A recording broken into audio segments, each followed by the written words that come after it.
right on. Hey guys, it's your girl Rick, back at it again with another video. I've been absent, I'm sorry, I'm back. It's been hectic, let's get into it. Just wanted to do a quick tips and tricks, kind of like a class. Welcome back to school. Tips and tricks on how you can get your first client and how the heck I did it, like how the heck you can do it. Hopefully my phone is not gonna fall on the floor and collapse like last time. Anyway, so the good thing about inbound closing and one of their like modules is that they actually show you how you can get your first client, but there's just one thing that I found that doesn't quite work anymore, and that's like going to groups and telling people, this is what I do, I sell high ticket packages, do you guys need any help? No, that's just not gonna work right now, because there's, when I first joined, there was about like 10k people who were already in IBC. Right now it's about 15k, and if everybody's doing that, people know what you're doing, it's not gonna work because everybody's doing it. You gotta get creative, you gotta go around it, you gotta hack the system, you know what I mean? Know what I'm saying? So what I found works best is not just going to Facebook groups and posting, hey, I'm a high ticket sales closer, just actually call the advisor. Don't do that, it's not gonna work anymore. You gotta be smart when you do your client outreach, and what I found works best and worked really well for me and for other people who are also got a job right now is a number of things, but I'm gonna break it down. Numero uno. Try and find either decision makers of the companies you want to work for, or people who work closely with them, and reach out to them directly. Don't go into Facebook groups, because nobody, put yourself in a position of a person who's looking to hire someone. Nobody goes and looks to hire someone. People like when somebody reaches out directly to them, just because it's faster and it's direct contact right away. Bada boom, you go to the decision maker, and they will be able to either hire or fire or whatever, you know what I mean? So don't just go into the groups, into like a pool of people and hoping that somebody will reach out and hire you. You're probably gonna get scammed, honey, and that's what happened when I first, when I got my first job. It wasn't a real thing, doesn't work, and don't let people use you like that. It's just no bueno. Go to the decision maker. Now, once you actually get to speak with them, start off by just introducing yourself. Don't go straight for oh, please hire me, I do this, this, and this. No. First, you want to show some interest and be like, hey, how's it going?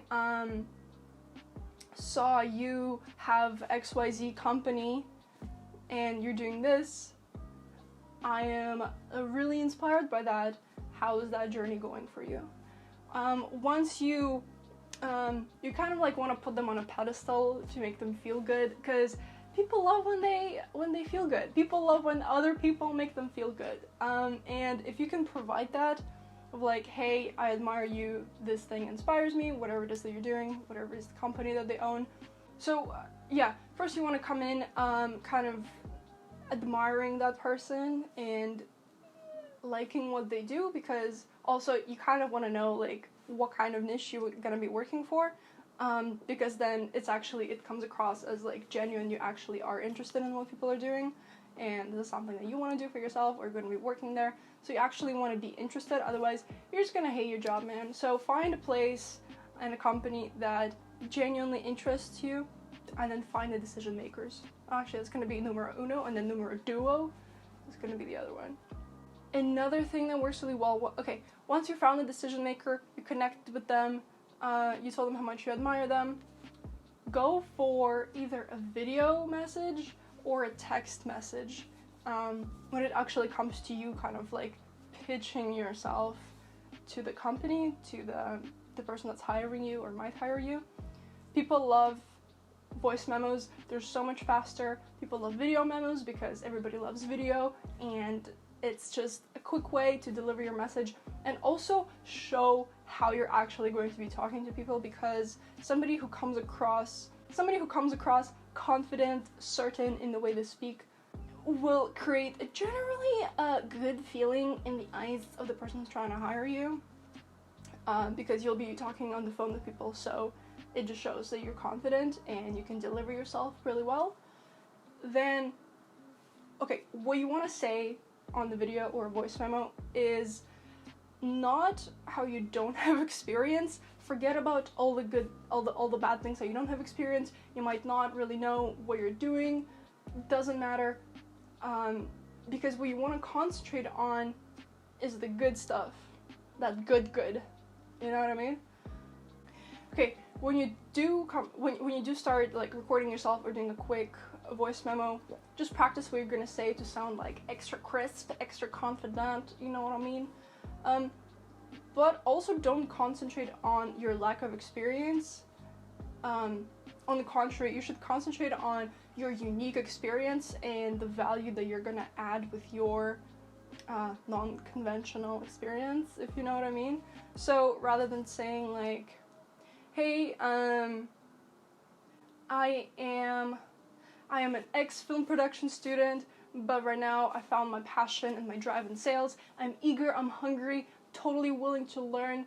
If you're gonna give me a chance, you're not gonna regret it, because I'm a freaking killer. I got the hungry attitude. I'll do whatever it takes to get good at XYZ and, you know, close some deals, set some appointments. I'm a good candidate for this position, right? So you want to be like, hey, this is my name. I'm eager, I'm hungry, I'm willing to learn. And you really want to emphasize the fact that you are willing to learn, you are down to do whatever it takes to get good, because another thing that employers look for when they hire people, it might not be your experience, but it actually is your attitude. If you have a solid attitude, if you have a killer, like, I'm gonna do it, I'm gonna do whatever it takes, chances are you're gonna get hired, because skills and other things and experience can be taught, but your attitude, that requires some hardcore work, and employers can't give you that. If you have a shit attitude, you're probably gonna get fired, bud, pretty fast. So, not about your experience, it's about your hunger, about your drive. Emphasize those things rather than the lack of your experience, because honestly, like, whatever, dude, nobody cares. Another thing that you want to do, and I cannot stress this enough, and I guess coming back to finding the right crowd and the right workplace to begin with, that's the one thing that Taylor and Chris and Blake and everybody, basically everybody who did the modules for Inbound Closer, they pointed out a really important thing. You want to know which area you want to work in, and then find key players. Find people who have companies in that particular area, an industry that you want to work in. Find that little niche, and then find the key players, the most, like, the biggest fish in the pond, if you know what I mean. Because if you aim for a company that's like less established, chances are you're gonna get hired faster, but it won't be such a smooth ride once you're at the job, because there's going to be a lot of things missing.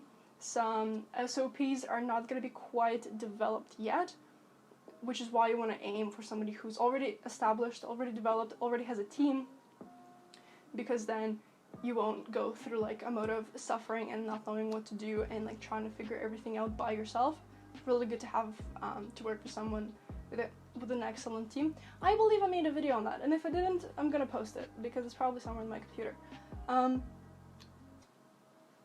yeah, the goal is to find your ideal client, ideal company that you want to work for, reach for decision makers, or if not decision makers, find people who are closely related to decision makers or know them on Facebook or communicate really often, and try and like leverage those connections for them to kind of like bring you on a silver plate to to the actual company owner or whoever's hiring you, because then again you're gonna stand out. The key is to stand out from the crowd. You don't want to be like everybody else when you're trying to get a job. You want to be different. You want to be remembered, if you know what I mean. You gotta get that extra spice, you know what I mean? So if you have leverage of like a friend or a coworker, that's not a wasp. If you have that leverage of like a friend or a coworker actually delivering you to the decision maker, girl, you're set. Like, the chances are you're gonna get hired pretty fast, because again, it's a matter of like trust and standing out from the crowd. If you can connect with the right people who can actually bring you and your persona and your application, whatever the hell, bring you to the decision makers, girl, boy, man, dude, human, you're set. You're set, because there's that relationship between those people, and you just like slide into there, you know? So it's automatic trust, automatically you stand out from the crowd, and bada boom bada bing, you're gonna be set. My camera just died, and so I'm like recording this 3 or 4 days away, but just wanted to conclude everything and say that, you know, hopefully this was useful.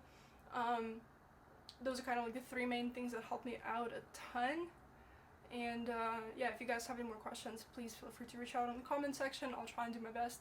I'm gonna make a Facebook page for just for my content and stuff like that, so you guys can connect with me there easier, and I'll try and do my best to reply ASAP Rocky to you.